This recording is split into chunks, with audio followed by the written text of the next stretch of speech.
L'action en justice implique des frais, qui peuvent parfois être importants. Pour certaines instances, il faut payer un timbre fiscal.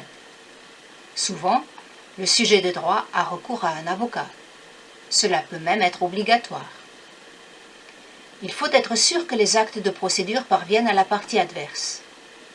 À cette fin, le plaideur doit souvent engager un huissier de justice.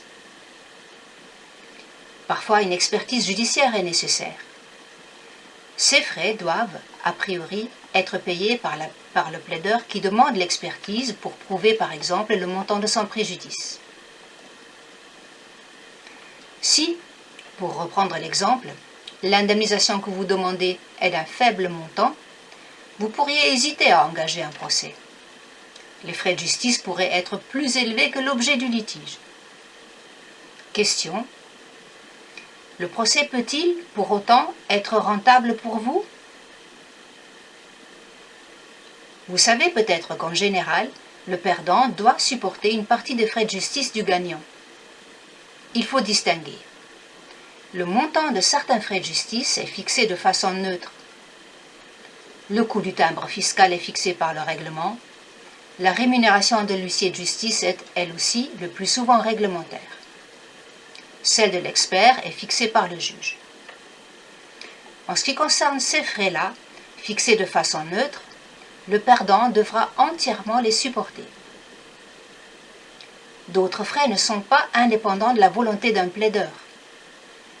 Il en est ainsi des honoraires d'avocat dont le montant fait l'objet d'un accord entre l'avocat et son client. Afin que le perdant n'ait pas à rembourser au gagnant des frais d'avocat exorbitants, le juge vient modérer le montant des frais que devra supporter le perdant. En pratique, le plus souvent, si vous gagnez, vous n'obtiendrez pas la condamnation du perdant à vous rembourser la totalité de vos frais d'avocat. Par ailleurs, certains justiciables n'ont tout simplement pas les moyens de débourser les différents frais de justice. Vous connaissez sans doute le remède. C'est l'aide juridictionnelle. Elle permet de couvrir tous les frais que j'ai cités et bien d'autres encore. Elle couvre aussi la rémunération de votre avocat qui a obtenu un arrangement amiable avec la partie adverse.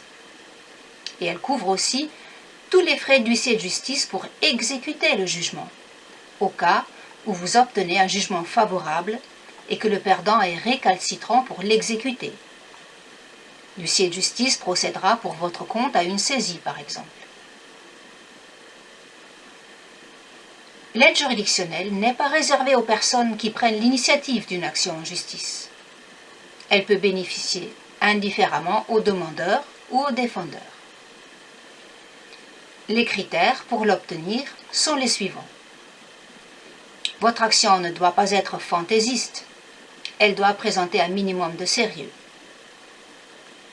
Votre action ne doit pas déjà être couverte par une assurance de protection juridique. Une telle assurance est souvent comprise dans votre assurance habitation et vie privée, parfois même sans que vous le sachiez. Consultez votre contrat d'assurance.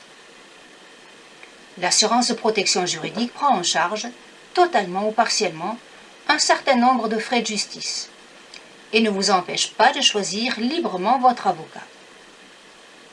L'aide juridictionnelle non plus d'ailleurs ne vous empêche pas de choisir votre avocat qui devra cependant être d'accord pour travailler à l'aide juridictionnelle, car sa rétribution à ce titre est modeste en comparaison avec les honoraires habituellement pratiqués. Le critère principal pour obtenir l'aide juridictionnelle est bien sûr celui des ressources. Attention, on prend en compte les ressources de tout votre foyer.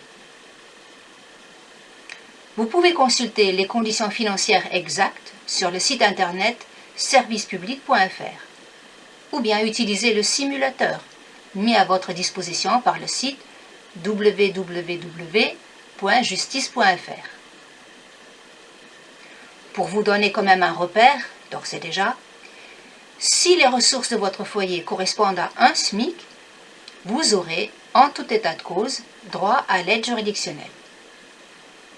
Cependant, si vous vivez seul L'aide ne sera pas totale mais partielle.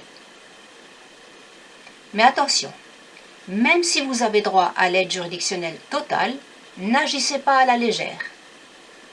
Si vous perdez, vous serez généralement condamné à payer personnellement les frais de justice de la partie adverse malgré votre aide juridictionnelle.